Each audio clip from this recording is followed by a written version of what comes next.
여러분, 제롬 파월 미국 중앙은행인 연방준비제도 의장이죠. 이 제롬 파월이 한마디를 했습니다.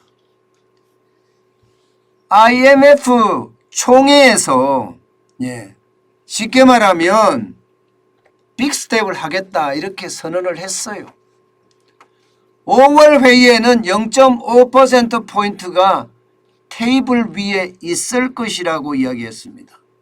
이 말은요, 0.5% 빅스텝을 하겠다는 의도 아주 강하게 내비친 겁니다.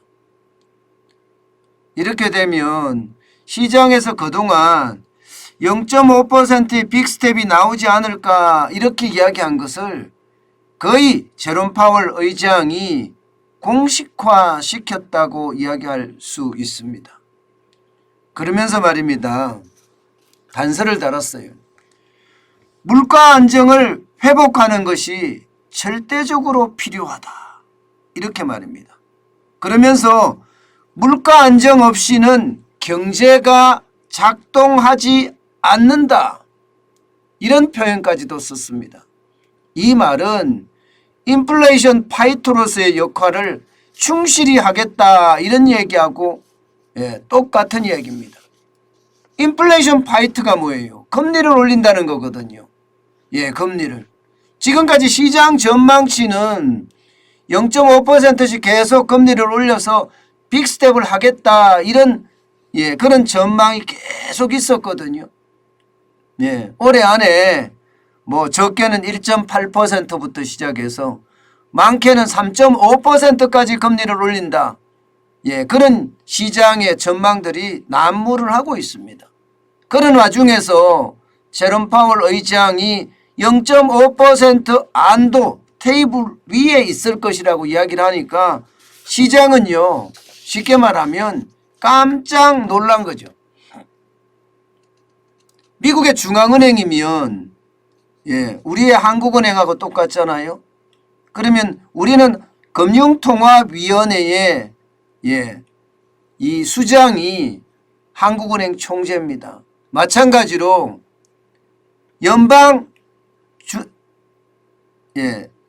연방공개시장위원회 여기가 이제 금리를 올리는 데인데 여기가 바로 수장이 제롬 파월입니다. 결국 말입니다. 물가를 여기서 올리겠다는 거예요. 자, 이렇게 되면 여러분 미국의 이제 금리는 빅스텝으로 들어가고 본격적으로 이제 들어가게 됩니다. 그렇게 되면 시장에 대한 불안감 굉장히 커질 수밖에 없습니다. 오늘 미국 시장도 말입니다. 여러분 이거 한번 보세요. 다우산업지수가 장 초반에는요 많이 올라갔어요. 많이 올라갔습니다. 적어도 1% 넘게 상승을 했습니다. 그렇지만 장 중반 쉽게 말하면 제롬 파월 의장이 0.5%의 빅스텝을 한다는 이야기를 듣자마자 시장은 요동치기 시작하더니 결국은 1.05%가 빠지는 데서 마감을 했습니다. 368.03이 빠졌고요. 34,792.76으로 마감했어요. 저는 오늘 제가 새벽 1시부터 일어나서 보기 때문에요.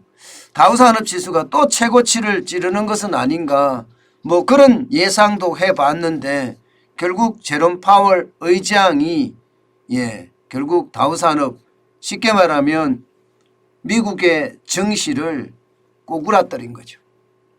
나스닥도 마찬가지입니다. 나스닥은 거의 폭락이라고 이야기할 만큼 떨어졌어요. 2.07%가 떨어졌습니다. 278.42가 빠졌고요. 13,127.65를 기록했습니다. 자칫 잘못하면요 13,000이 붕괴될 뻔 봤습니다. 그만큼 말입니다.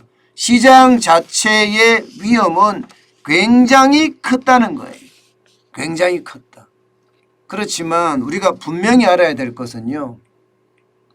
빅스텝이 됐건 아니면 0.75%를 인상하는 전보 스텝이 됐건 미국의 금리 인상은 분명해 보이는 겁니다. 앞으로도 분명히 금리 인상을 할 거고 그에 대한 시장 충격은 앞으로도 계속 있을 거예요. 제롬 파월 의장은 경기에 손상이 가지 않게끔 금리를 인상하겠다 이런 생각을 하거든요. 그런데 이미 물가가 너무 많이 올랐습니다. 물가가 3월에 소비자 물가가 8.5%가 올랐기 때문에 이 수치는요 1970년대 오일 쇼크 이후로 최고치거든요. 그렇기 때문에 경기에 손상을 주지 않으면서 물가를 잡을 수 있는 방법 과연 있을까? 대부분의 전문가들은요 경기에 손상을 주지 않고 물가를 잡을 수 있는 방법은 없다 합니다. 그만큼 물가가 지금 많이 올랐기 때문에 적당한 선, 예를 들어서 목표 물가가 2%, 일반적으로 2%가 물가가 올라줬으면 좋겠다. 그래야지 경기가 잘 돌아간다. 그래서 일반적으로 2.2%를 목표 물가 지표로 삼고 있습니다. 그런데 한 3% 정도 올라갔을 때 이때 이제 금리 인상을 하면서 뭔가 시장에 신호를 줬으면 그때부터 연착륙의 방안도 마련이 됐을 수도 있다. 그러나 미국도 금리 인상 시기를 놓쳐서 지금 소비자 물가가 8.5%까지 올라간 거다. 이렇게 시장 전문가들은 이야기하는 사람들도 있거든요. 그런 상황에 비추어 보면 말입니다.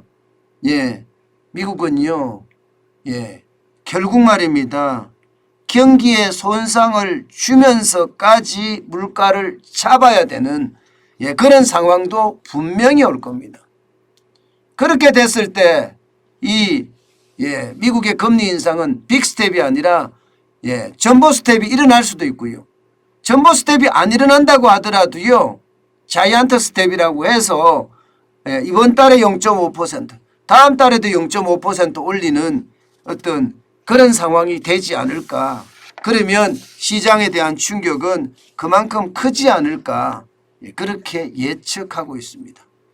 물론 돈을 워낙 많이 풀었기 때문에 경기가 좀 침체된다고 하더라도 시장은 그렇게 크게 영향을 받지 않을 거다 하는 그런 전망도 있습니다. 그러나 금리를 계속 올릴 때는요. 그 금리를 버티지 못하고 결국 말입니다. 경기가 연착륙할 수밖에 없는 그런 상황이 되지 않을까 그렇게 예측을 합니다. 실제로 말입니다. 폴 볼커가 있었던 1970년대 80년대 초 당시도 말입니다. 결국은 6개월 만에 금리를 10%로 올려서 시장금리를 정책금리를 20%까지 가져가면서 말입니다. 시장은 아우성이 터졌거든요. 엄청난 아우성이 터졌습니다. 저는 그런 아우성 미국 시장에서도 8.5%라는 금리 소비자 물가 인상률이 결국 가져올 거다. 그렇게 예상합니다. 그러니까 여러분 시장에 대한 전망은요. 생각했던 것보다 그렇게 좋지는 않습니다. 통화량이 떠받쳐 주는데 유동성이 떠받쳐 주기 때문에 지금까지 버티지만 금리를 계속 올리고 양적 긴축을 굉장히 빠른 속도로 이어가게 될 경우에 결국 말입니다. 경기에 대한 충격은 어쩔 수 없는 부산물이다. 저는 이렇게 생각을 합니다. 때문에 그에 대한 대비책은 반드시 제가 현금을 쌓아라는 이야기를 자꾸 하잖아요. 그게 필요할 때가 아닐까 싶습니다.